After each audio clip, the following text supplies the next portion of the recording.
So now we come to the all-important section 3, which is of course the discovery essay. Now this is the one essay that the entire state of New South Wales completes for those doing standard and advanced. English studies at the moment doesn't do this, but there's pretty much 95% of the state are involved in this particular essay, and so it is a discriminator, and therefore it is one to take exceptionally seriously. Your preparation for this particular part of the examination rests mainly in the assessment you did over the summer break.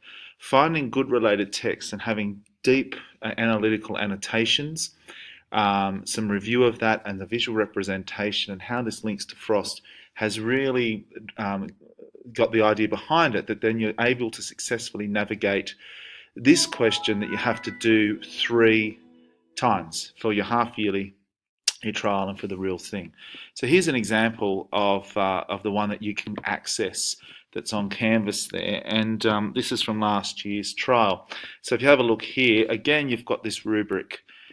So this time around we're demonstrating an understanding of the concept of discovery in context of your study, an analysis of the ways it's represented in a variety of texts. Now that is your analytical voice. Representation is everything to do with deconstructing the textual devices, be it visual, be it literary, be they poetic, whatever you have chosen to work with. And of course the last one is your ability to construct an essay. This question here, all very well and good, but you see the question always has your text and one other related text of your own choosing. This means that this section is about relationships between the texts. It is not necessarily compare and contrast.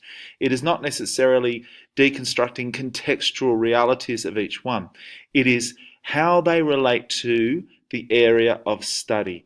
There's a relationship between the two texts thematically. They respond in the same way to the question and the area of study. The links between the texts is strong, and you can feather that nest, but most importantly, your job is to deconstruct Frost in terms of that question, and then use a related text to accentuate, extend, and build upon that thesis.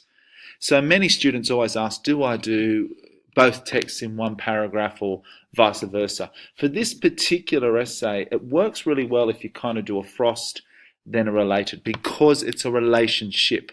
If it was comparison and comparison of context, and an advanced student knows all about this in Module A, then certainly you put them in the same essay paragraph. But for here, it doesn't matter so much. It's much better that you answer this question in terms of Robert Frost, then this question in terms of the related text, and make sure both link. They thematically link. That's how it works, okay? Now you've got 40 minutes to write this, and so that gives us a chance to suggest that you need to deliver 4 to 6 pages. 4 to 6 pages, which means you need to say to yourself, okay, I can plan this in about 5 minutes. That gives me 35 minutes.